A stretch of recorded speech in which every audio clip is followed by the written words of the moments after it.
Hello everyone, welcome back to my YouTube channel Om Babu Mishra family vlog. तो कैसे हैं आप सब? आशा करती हूँ आप सब अच्छे होंगे, जहाँ होंगे कुशल मंगल होंगे। हम सब भी अच्छे हैं।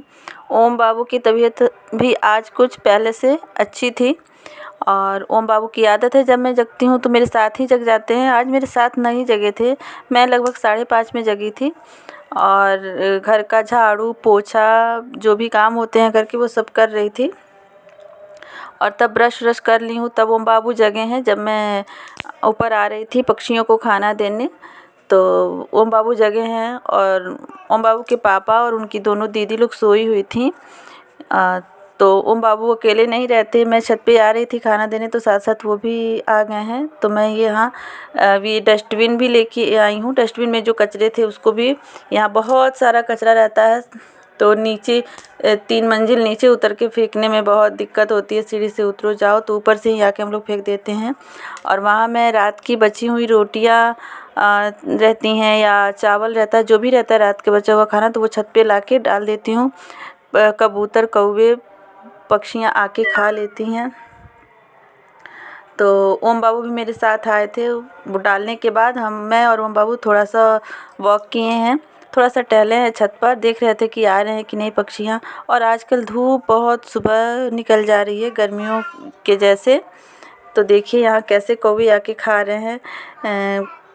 पक्षियों को खाना देना पानी देना बहुत अच्छा होता है। मैं हमेशा डेली की मेरी आदत है, जो भी रोटी, एक भी रोटी बची हो जानबूझ के एक भी रोटी मैं बचा देती हूँ रात की, कि सुबह उठ के मैं पक्षियों को डालूँगी। यहीं इसी कोने पे छत पे ला के डाल देती हूँ। पानी भी डालती हूँ। तो पानी वाला बर्तन जो मिट्टी का था वो टूट गया था, सोच रही हूँ अब मंगवाने के लिए। तो यहाँ थोड़ा मैं वो रोड पर का भी यूज़ भी की हूँ कि देखिए रोड, अभी 1-2 ठो ऑटो स्टार्ट हुए थे चलना और यहाँ बहुत सारे कौवे आ गए थे खाने के लिए। हम लोग थे तो हम लोग को देख के नीचे नहीं उतर रहे थे, 1-2 उतर रहे थे। फिर जैसे ही हम लोग जाएंगे बहुत सारे कौवे आके, सारे, एक भी चावल का दाना नहीं बचेगा, एक एक दाना चुन के सारे पक्षियाँ खा जाएंगी। तो उसके बाद मैं नीचे जाऊंगी। ओम बाबू को तो छत पर आ जाए तो नीचे जाने का मन करता नहीं है। ज़बरदस्ती मैं गोद में लेके नीचे आई हूँ कि चलिए ओम बाबू नीचे चलिए। तो आए हैं, फिर इधर उधर टाइम पास किए हैं। जैसे तैसे मैं लेके आई हूँ, इधर उधर की बातें करके आ रही थी। तब तक मेरा स्लीपर टूट गया है। वही मैं आप सबको दिखा रही थी कि देखिए मेरा स्लीपर टूट गया है। और देखिए ये सारे कल के कपड़े हैं, कल शाम को मैं धोई थी तो यहीं पर डाल दी थी, पैसेज में इधर डाली थी। फिर इधर बालकनी में भी पूरा भरा हुआ था बालकनी। तो मशीन के कपड़े थे, रात भर में आराम से सूख जाते हैं। तो मैं ज़्यादातर कपड़ों को एक साथ जब इकट्ठे हो जाते हैं तो शाम ही में मशीन लगाती हूँ, धो के और डाल देती हूँ। और आजकल गर्मियों के दिन में तो हवा पे अंदर भी डाल दो तो कपड़े सूख जाते हैं। और ऊपर से मशीन के कपड़े थे। तो मैं यहाँ दिखा रही थी कि कितने चप्पल जूते यहाँ पड़े हैं, बाहर पहन के जाने वाले हैं। दोनों बेटियों के स्कूल शूज़ हैं, इनका स्लीपर है, मेरा है, जो बाहर पहन के हम लोग जाते हैं वो है। यहाँ गेट भी ओपन नहीं करने दे रहे थे ओम बाबू, बहुत ज़बरदस्ती से कि नहीं गेट ओपन करेगी तो नीचे अंदर लेके जाएगी मम्मा, तो गेट ओपन ही नहीं होगा। फिर मैं कितना उनको इधर उधर की बात की हूँ तो गेट ओपन की हूँ। तो देखिए गेट ओपन करते ही अंदर का नज़ारा कुछ ऐसा था। और ये मेरा किचन है। मैं झाड़ू पोछा सब कर ली थी, बस अब ब्रश भी कर ली थी, सब कुछ कर ली थी। स्नान नहीं की थी। पूजा का बर्तन मैं लाके यहाँ रखी थी कि ऊपर से आऊँगी तो पूजा का बर्तन धो के स्नान करके और पूजा करके तब खाना में लगूँगी। तो आई हूँ तो आते ही देखिए ओम बाबू, जाते ही पापा जग चुके थे और मोबाइल देख रहे थे तो उनके साथ साथ फ़ोन देखने लगे हैं। तब मैं देखी हूँ कि ये तो सैंडल पहने बेड पर चढ़ गए, तो सैंडल खोली हूँ और दोनों बेटियाँ यहाँ सोई हैं। तब दोनों को जगाई हूँ। बच्चों को जगाना सुबह का तो इतना टफ़ काम होता है, जगते ही नहीं हैं बच्चे। दोनों को बारी बारी से जगाई हूँ तो मम्मा, माँ हेड दर्द कर रहा है, माँ ठंड लग रही है, माँ छोड़ दीजिए। तो बहुत तमाशा से दोनों जगती हैं।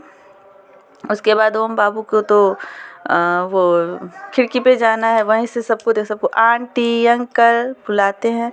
उसके बाद मैं ब्रश कर चुकी थी, ओम बाबू को भी ब्रश करा चुकी थी। तब आई हूँ तो सुबह का जो खाली पेट गैस का दवा होता है, हम दोनों हस्बैंड वाइफ पीते हैं, तो वो दोनों के लिए कप में डाली हूँ, दोनों जन पिए हैं। उसके बाद गर्म पानी की हूँ।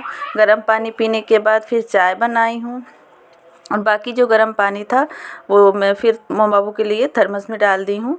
उनको अभी गर्म पानी ही देती हूँ, गुनगुना पानी।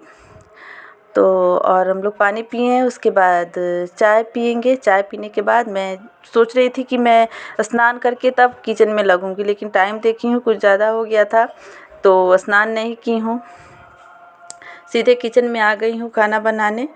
तो यहाँ सबसे पहले मैं पूजा का बर्तन, जूठे बर्तन वहाँ इकट्ठे होते, इस वजह से मैं पूजा का बर्तन धो के और पूजा वाले मंदिर में रख दी हूँ। उसके बाद मैं दाल धो के पहले से ही रख दी थी, तो पहले सबसे पहले दाल चढ़ा दी हूँ। दाल में हल्दी, नमक, थोड़ा सा तेल, सरसों का तेल, पानी डाल के और एक टमाटर बिल्कुल ऐसे ही मैं डाल देती हूँ, उसको कट आउट करके नहीं डालती हूँ, पीछे से थोड़ा सा पीछे वाला भाग चाकू से निकाल के डाल देती हूँ। और जब दाल जितनी सीटियाँ दाल के हिसाब से दाल मतलब सीटी दाल जैसा हो उस हिसाब से सीटियाँ लगानी पड़ती हैं। तो मैं उधर दाल चढ़ा दी हूँ, इधर थोड़ा सा पनीर था, तो उन लोग मैं बोली थी कि पनीर भुर्जी बना दूँगी और रोटी के साथ टिफ़िन में लेके चली जाएंगी। तो गुनगुन बोली है नहीं माँ, इसका पराठा ही बना दीजिए, पनीर पराठा। तो उसके लिए मैं काट रही थी, तो एक प्याज काटी हूँ, एक टमाटर काटी हूँ, एक छोटी सी हरी मिर्च काटी हूँ, साथ ही थोड़ा सा हरी मिर्च लेके उसको ऐसे ही नमक डाल के ऑयल में भूनने के लिए काट ली हूँ। तो पहले कढ़ाई में थोड़ा सा तेल डाल के मिर्च भून के निकाल ली हूँ, और नमक डाल के, हल्का नमक डाल के उसके बाद आप लोग कैसे भूनते हैं ज़रूर बताइएगा। आप लोग पनीर वो भुर्जी या पराठा कैसे बनाते हैं ज़रूर बताइएगा आप लोग भी, और मेरे तरीके से भी एक बार बना के ट्राई कीजिएगा कैसा लग रहा है। तो फिर वहीं कढ़ाई में खाली करके उसी में थोड़ा सा सरसों का तेल डाली हूँ, जीरा डाली हूँ, और लहसुन नहीं डाली हूँ, प्याज डाली हूँ, एक हरी मिर्च काटी थी वो डाली हूँ, और एक टमाटर डाली हूँ उसमें। और फिर और कोई मसाला नहीं डाली हूँ, बस थोड़ा सा हल्दी पाउडर डाली हूँ और पनीर डाल के ऊपर से थोड़ा सा गरम मसाला वो डाल के और भून के निकाल दी हूँ।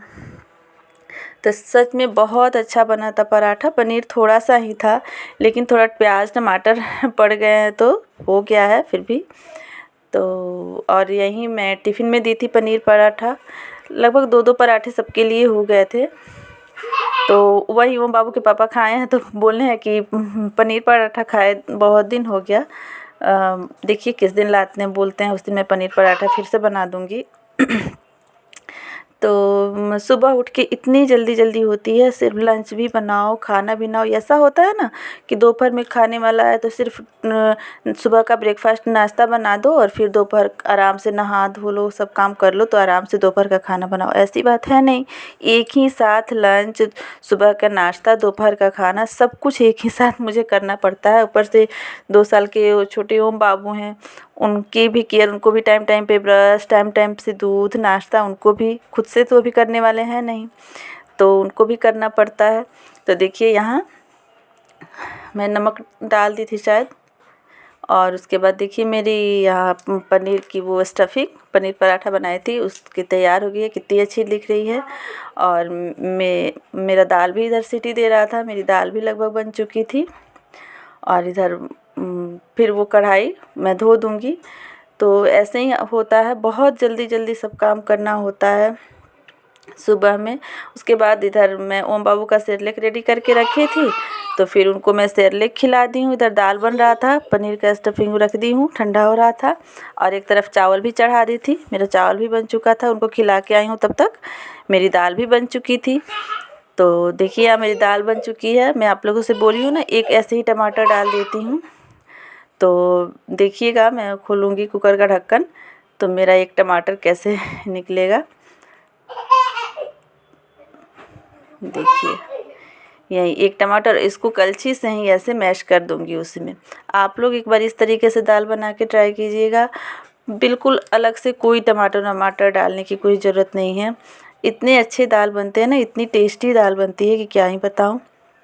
उसके बाद कोई तड़का वड़का नहीं, उसी कलछुल को धो के गैस पे गरम करके थोड़ा सा तेल, सरसों का तेल, उसमें थोड़ा सा जीरा डाल के, हल्का जीरा चटक जाए तो उसको, उस दाल को फिर छौंक देंगे और फिर थोड़ी देर बाद उसको, तुरंत नहीं खोलेंगे, थोड़ी देर बाद उसको खोल देंगे। तो मेरी दाल बन चुकी थी, उसको दूसरे बर्तन में ट्रांसफ़र कर ली हूँ क्योंकि इसी कुकर में मुझे वो बनाना था, सब्ज़ी बनानी थी। मेरे पास 2 ही कुकर है, कि एक छोटा वाला एक बड़ा वाला। तो बड़ा वाला में चावल बना रही थी, चढ़ा दी थी, और इस छोटा वाला में दाल बनाई हूँ। दाल बन चुका है तो मैं उसी कुकर को खंगाल के, क्योंकि जूठा तो था नहीं, तुरंत सब्ज़ी बनानी थी, उसी में सब्ज़ी बना दी हूँ। आलू पत्ता गोभी की सब्ज़ी बनाई हूँ। उसके बाद इधर मैं आटा भी गूँथ रही थी रोटी के लिए, पराठे के लिए। तो मैं यहाँ पराठा बनाना स्टार्ट कर दी हूँ। और पराठे तो बहुत बनते हैं, गोभी के पराठे, सब के पराठे, बहुत चीज़ के पराठे बनते हैं, मटर के पराठे, सत्तू पराठे। लेकिन आलू पराठा, पनीर पराठा और सत्तू पराठा, ये 3 पराठों की बात ही अलग होती है। सबसे पहले तो आलू पराठा, उसका अलग ही स्वाद होता है, उसके जैसा तो कोई कुछ भी नहीं लगता।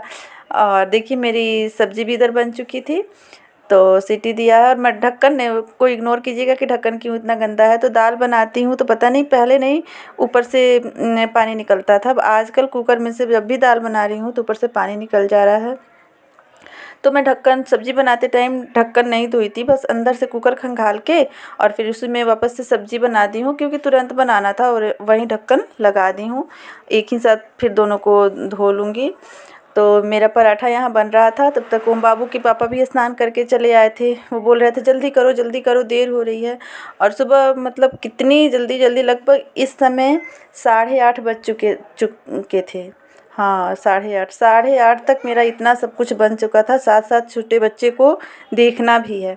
अकेले कैसे मैनेज करती हूँ, 2 बच्चों को स्कूल भेजना, टिफ़िन देना, इनको भेजना, फिर साथ साथ छोटा बच्चा है उसको भी केयर करना, बहुत दिक्कत होती है, लेकिन कर लेती हूँ।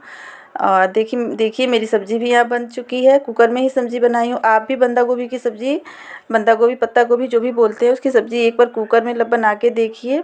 और इसमें टमाटर बहुत अच्छे लगते हैं, लगभग 2-3 टमाटर डाल दीजिएगा, बहुत अच्छी सब्ज़ी बनती है। तो यही सब्ज़ी मैं बनाई थी, और पराठा बनाई थी, दाल बन चुका था, चावल भी बन चुका था, और मिर्च, वो हरी मिर्च जो भुनी हूँ वो था। तो ओम बाबू के पापा के लिए 2 पराठे और यहाँ सब्ज़ी और भुना हुआ मिर्च जल्दी से निकाल के दी हूँ। बोले हैं कि 2 पराठा पहले दो, खा लूँगा, तो फिर मन करेगा तो थोड़ा सा चावल दाल लेके खाऊँगा। तो क्योंकि सुबह के खाए एक ही बार शाम को आते हैं, और मैं इधर बच्चों का लंच भी रखने लगी हूँ। तो 2 पनीर के पराठे, थोड़ा सा मिक्सचर और 2 बिस्किट्स दी थी मैं लंच में दोनों को। तो दोनों लेके गई हैं। सबके जाने के बाद मैं आई हूँ रूम में, तो देखी हूँ ओम बाबू बेड का क्या हालत करके रखे हैं। और जब मैं डांटी हूँ तो उसको, जैसे मैं बेड बिछाती हूँ ना, बेडशीट, वैसे बिछा रहे थे। मम्मा शोई मम्मा बोल रहे थे, और बेड ठीक ऐसे बोल रहे थे। तो देखिए तब फिर मैं बेडशीट इधर काम देखो तो इधर फैला हुआ, इधर काम देखो तो इधर फैला हुआ। उसके बाद मैं इनको सुला दी हूँ। ये बेडशीट सब वगैरह निकालूंगी, दूसरा बेडशीट बिछाऊंगी और साफ़ करूंगी। उसके बाद इनको स्नान करा के और तब सुला दूंगी, तब मैं स्नान करने जाऊंगी। जिस दिन सुबह स्नान कर ली ना, उस दिन तो सही रहता है, लेकिन जिस दिन सुबह स्नान नहीं की, उस दिन तो समझिए 11-12 बज ही जाते हैं, कभी कभी 1 भी बज जाता है पूजा करने में। क्योंकि सब बच्चे चले जाते हैं, बच्चे और बच्चों के पापा रहते हैं, थोड़ा बाबू को भी देखते हैं, चले जाते हैं तो अकेले इनको भी देखना और फिर सब काम भी करना। तो यहाँ हम बाबू सो चुके हैं और उसके बाद मैं पूजा करने जाऊँगी। मेरी वीडियो अगर आपको थोड़ी सी भी अच्छी लगती है तो प्लीज़ मेरे चैनल को लाइक शेयर कीजिए, और अगर मेरे चैनल पर नए हैं तो सब्सक्राइब कीजिए। Thank you for watching.